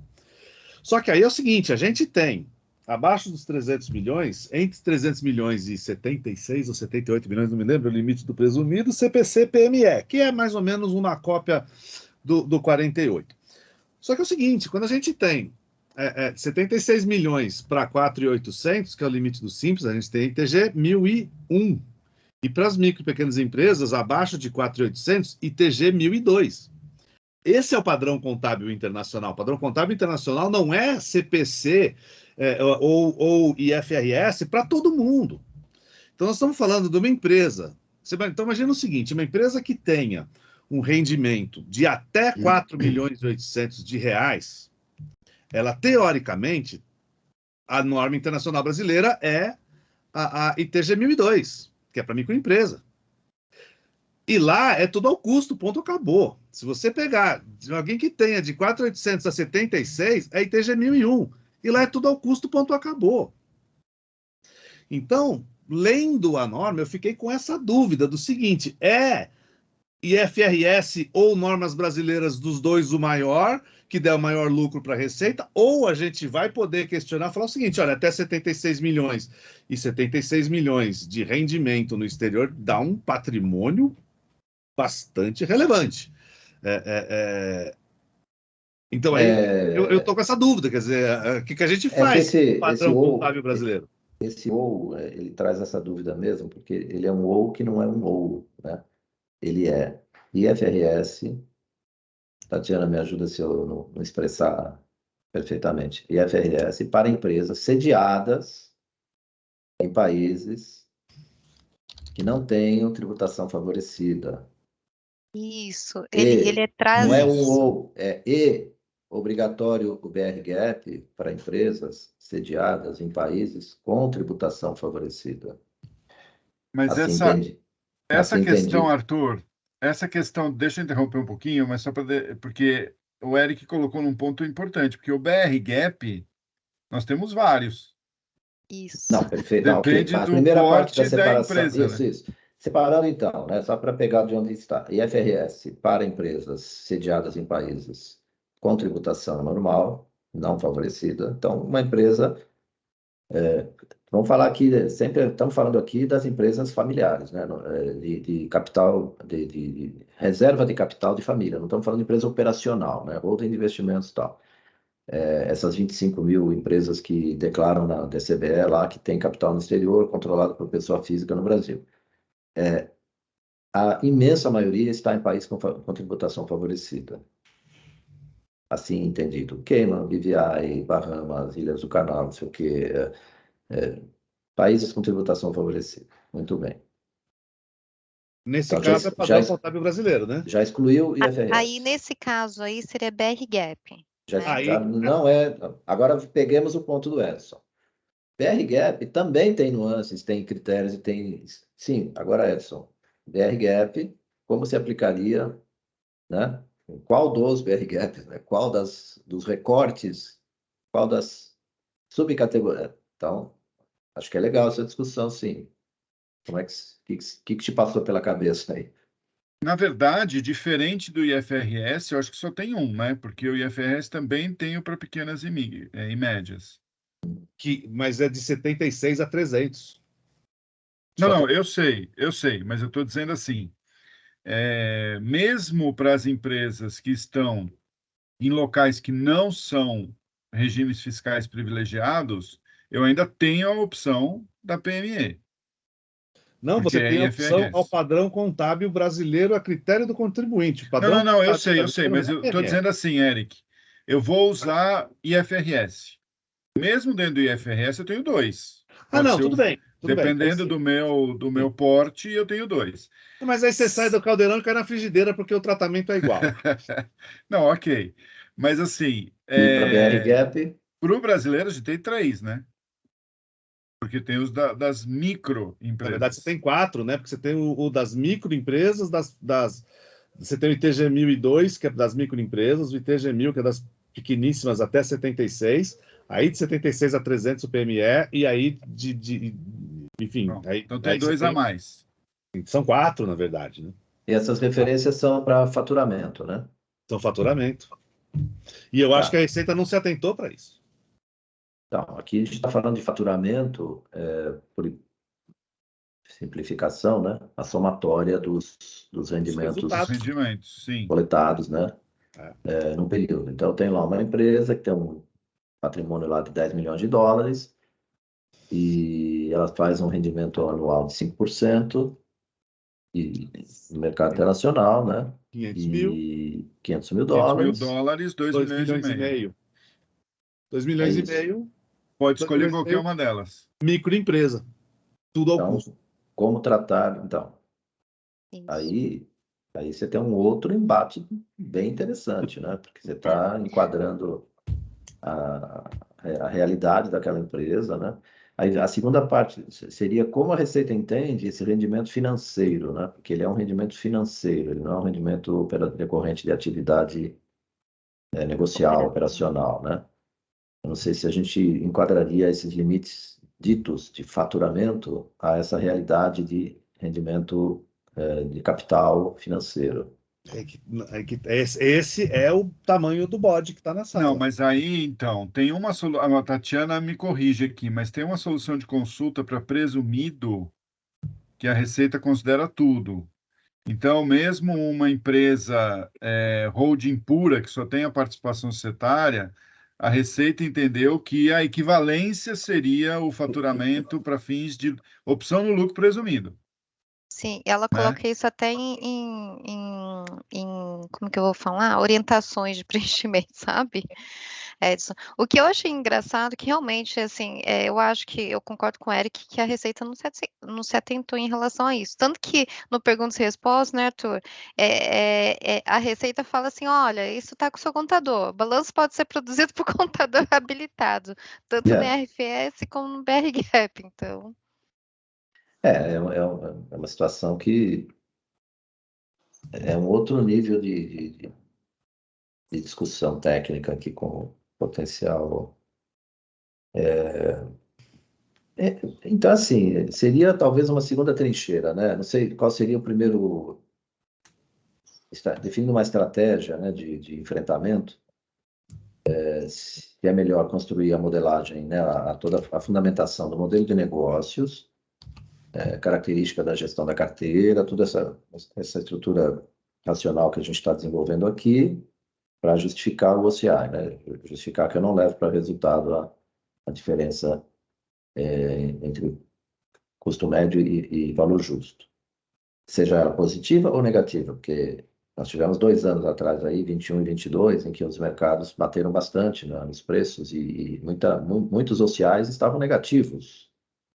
Diria que no meu horizonte, no meu universo de empresas aqui, o fechamento de 2022, eu devo ter tido de 40% a 50% das carteiras com OCI negativo.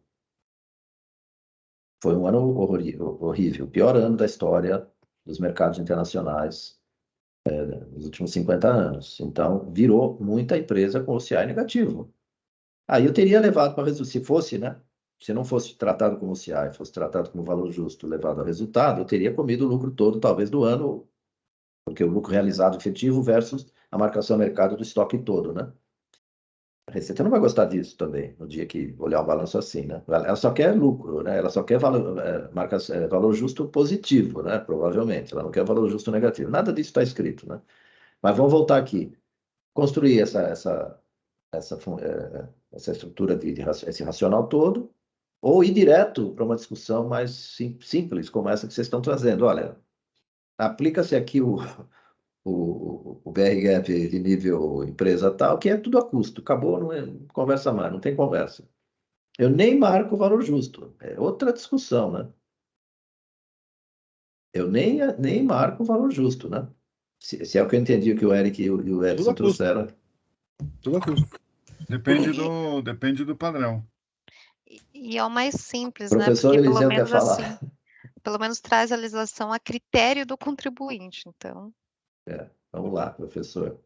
É uma dúvida que também me surgiu aqui. Se você vai pelos IFRS puros, os IFRS puros permitem reavaliação do ativo imobilizado obrigatoriamente contra o OCI, nunca volta para o resultado. Nem na venda? Se eu vender aquele imóvel? Como era a realização de reserva de reavaliação do Brasil. Tudo contra lucros acumulados.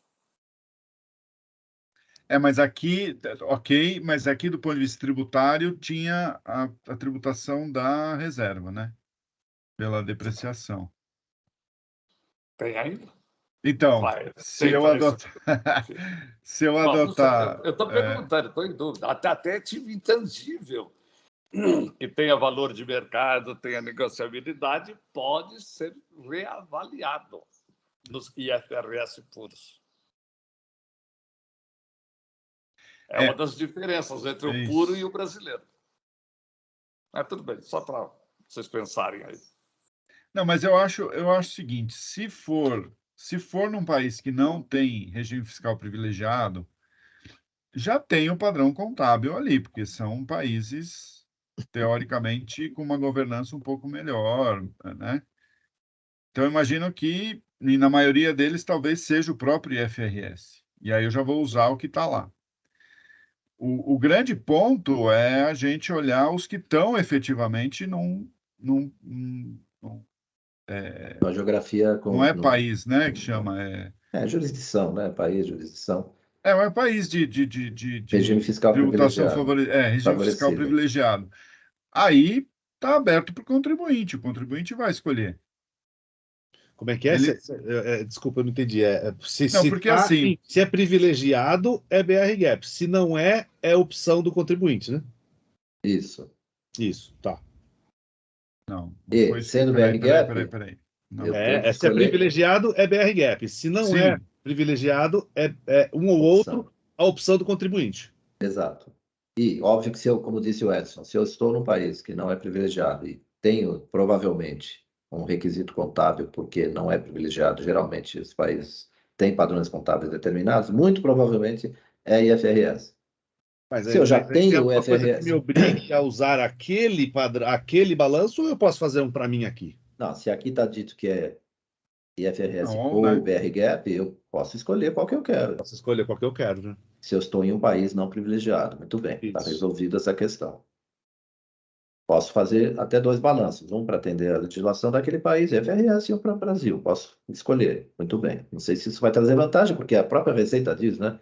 Deveriam ser resultados muito parecidos. Ela até escreve isso lá. Não, teoricamente, se não tiver um ativo imobilizado ou um intangível identificado, um negociável, tende a ser vai dar parecido. Depende se o IFRS, modelo de negócio, você é obrigado a jogar tudo no resultado, e no Brasil você faz a BR-GAAP é o custo, os resultados são absolutamente... Tudo bem, Eric, mas assim, se você pegar IFRS com IFRS, você tem uma offshore que vai necessariamente cair no IFRS full. Offshore não. Você tem uma controlada no exterior que necessariamente está no IFRS full. Você usar o IFRS local ou o brasileiro, vai estar muito próximo. Sim. Entendi. Agora, não estando nesse nível, se eu tiver dali para baixo, aí eu vou ter 3 opções, né? 3 modelos, 3 padrões que eu vou poder escolher. Aí sim, aí pode dar muito diferente, sem dúvida. Acho que... O Gustavo colocou aqui, solução consulta COSIT 138/2018 sobre a questão do limite de 78 milhões. Eu lembro dessa consulta porque a gente discutiu aqui no GEDEC também uma vez, se procedia, se não procedia. É o que o Edson comentou. Bom, estamos chegando no fim, temos 9 minutos. Gabriel e Ana, eu peço para ficarmos nesses 9 minutos para a gente começar o ano cumprindo o nosso horário. Vamos lá, Gabriel. Obrigado, Edson. Bem rápido aqui, então, só para eu entender, nas hipóteses em que eu tenho a possibilidade de aplicar o BR-GAAP, e aí, né, eu enquadro, eu posso enquadrar naqueles, enfim, para microempresa, no gap de microempresa, etc. A maior diferença seria a possibilidade de eu não ter que avaliar o valor justo dos ativos da empresa no exterior, é isso?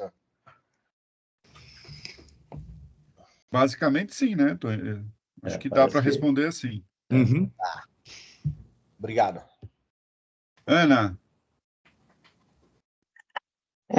Tudo bem, pessoal? Não, eu estava pensando aqui, né, na verdade, fugindo um pouco dessa questão aí contábil, né? Que é bem interessante, achei bem levantado esse ponto aí, mas o impacto desse imposto mínimo global dentro dessas estruturas, né? Como é que ficaria? Eu estou ouvindo algumas empresas já especializadas de investimento, e o que eles vêm alertando é o seguinte, que tem alguns países que estão falando, eu vou aderir aos 15%, só que eles estão criando subsídios internos, estão com a intenção de criar para que o investidor volte a ganhar o que ele ganhava antes, ou seja, ele adere aos 15%, mas dá não sei quanto de subsídio lá interno, né? E, então, assim, eu não sei se vocês já tiveram alguma percepção do impacto aí desses mínimo global dentro dessas estruturas, né? Só um entendimento. O que vocês acham sobre isso? ó, eu vou pedir agora rapidez. Tatiana, acho que quer falar, talvez, mas eu vou pedir rapidez por dois motivos. Primeiro, que nós temos 7 minutos. Segundo, que nós vamos ter um GDEC específico para tratar de Pilar 2 e está na próxima fase da chamada reforma tributária, né? Se alguém quiser comentar. E, Ana, acho que vamos ficar para o vou passar. GDEC específico. Não vou me aventurar hoje aqui, não. Não, mas aqui, veja, se a gente tributa no Brasil 15%, e se for pessoa jurídica, né? Se eu tiver uma pessoa jurídica no Brasil que tem subsidiária no exterior, você está tributando a pelo menos 34%, né? Porque o lucro do exterior vai ser tributado aqui no Brasil a 34%. Então, eu acho que a gente tem que ver, inclusive, como vai ser a regulamentação do Pilar 2 aqui no Brasil. Né, para não perder receita, mas que a gente tem o princípio da legalidade, a gente tem uma série de coisas aqui que não dá para O simplesmente... Pilar 2, ele não vai atingir essas estruturas, é isso? Então, é que eu estou falando dessa estrutura, essas estruturas de offshore aí. Não, então, Pilar mas 2 se eu não trago... atingiria, assim? Se eu trago como pessoa... Estou chutando agora, porque... Chutando não, mas pensando de bate-pronto. Se eu estou falando de investimentos de pessoa física, né? Tenho dúvida se o Pilar 2 se encaixa nisso, porque lá é um grupo, é um tributo mínimo global do grupo. Aqui eu estou na pessoa física. Ainda que não seja assim, a pessoa física vai tributar 15%. Ah, mas offshore não tributou. Não, não tributou, mas a hora que eu trouxe para cá, eu tributei 15%. Estou dentro do mínimo. A menos que se aumente esse mínimo e se diga que pessoa física também é responsável. Então, nesse caso aqui, eu vejo dessa maneira. Ah, mas então, se é grupo, eu tenho que pôr uma pessoa jurídica aqui. Eu tenho uma holding no Brasil que detém participação em uma offshore e em BVI. Aí já muda, porque aí já não estou falando dessas regras. Eu estou falando do TBU padrão. TBU padrão. Que vai tributar 34, né, Ana? Então, se fala assim, a BVI tributou 0. Ah, então eu vou pôr Pilar 2. Não, por que eu vou pôr Pilar 2 se eu já estou tributando no Brasil a 34? Então já está acima dos 15.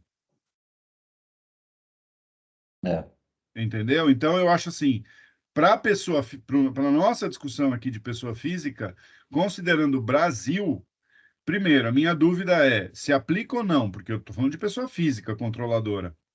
Me parece que não. Mas se eu aplicar, eu estou em tributação no Brasil a 15%. Pilar 2 seria, não, eu tributo aqui no Brasil a 10, mas pelo Pilar 2 eu teria que tributar a 15, porque lá fora não tributou. Eu já estou tributando 15. E se for ganho de capital, eu já estou tributando 15 a 22,5. É Então, interessante que eu estou me vendo parece que... o pessoal comentando muito sobre essas estruturas, que esses países, porque assim, a maior parte dessas estruturas está nesses países que têm uma tributação baixa. Então, eles estão falando, tem país que está aderindo, que falou que vai aderir, aí ele cria um subsídio operacional lá que está fora dos 15, tipo assim, uma receita ou um benefício que ele dá, que no final das contas chega na mesma. Então, assim, o pessoal estava até falando, criticando esse imposto global, né? Não adianta você criar um imposto, e justamente falando dessas estruturas, porque os países vão arranjar um jeito de voltar para o que era, porque para ele não perder ali, né? Entendeu? E o 15 vai ser, vamos dizer assim, seria uma tributação lá, né? E aí, quando, sei lá, aquele país tem que tributar no mínimo 15. Mas aí, nas regras de compensação, também está falando o seguinte: tem que ter tratado, tem que ter tratamento recíproco. Então, dependendo do país, ele vai tributar o mínimo global lá, porque ele tributa lá, porque de acordo com a regra, né? E aí, como é que fica o Brasil? Porque aí ele tributa o mínimo lá, mas tem tratado, tem tratamento. E aí o pessoal falando, não, mas os países, eles falam assim que vão, né? E eles estão criando subsídio interno lá, que vai, no final das contas, vai dar uma compensação que você não aparece, que não é capturado, você entendeu? Então, tinha essa discussão aí sobre esse efeito desse mínimo, né? Porque lá naquele país, né? Ela é uma offshore, ela pode ser tributada com as regras do país nesse mínimo aí. E aí eu fiquei pensando sobre isso, né? Mas é um ponto que a gente pode realmente, talvez, discutindo lá no outro GDEC, né? Mas só deixo aí a discussão, porque são entidades que estão discutindo isso, que estão alertando sobre essa questão, que são especializadas nisso. A vida delas só fazem isso, entendeu? E elas dar uma contribuição assim, tentar criando esse alerta, né? Tentar dar só para ficar no tempo aqui, né? Vamos admitir que, por hipótese, todos os países que hoje têm tributação zero passassem a ter 15, para fazer um bonito e aderir aí normas internacionais de tributação mínima e fazer parte dos países aderentes, blá, blá, blá, blá, blá, blá. Ainda não é 20, o Brasil é 20, abaixo já é considerado tributação favorecida, então não mudaria nada a nossa vida. Agora, admita-se que, eventualmente, o Brasil mude a regra tributária e fala, não, vou considerar a tributação favorecida a partir de abaixo de 15, então não tem mais país abaixo de 15, então não tem mais país com tributação favorecida. É tudo na regra do... Esse é um ponto que nós estamos levando a reforma tributária lá. Então, teríamos uma situação onde não tem mais o país... Tem que ser no mínimo para considerar, entendeu? Então, você não teria mais a opção... que a gente está tratando na reforma. Então, na lei aqui, em questão de discussão, todas as empresas dos nossos clientes estariam em países sem tributação favorecida, cairia na opção de fazer FRS ou BR-GAP, que já está previsto na lei. E não muda nada. E se a empresa paga 15 e recebe algum benefício oficial, né? Não é por fora, oficial, contabiliza como algum tipo de receita, afeta o lucro do mesmo jeito e paga os 15 aqui do mesmo jeito. Então, eu acho que esse movimento ele pode simplificar a vida da gente aqui, não teria mais a escolha aí a situação, né, de país obrigatório BR-GAP, todos seriam opcionais, IFRS ou BR-GAP, e aí vamos seguir a vida optando entre IFRS e BR-GAP, como discutido aqui.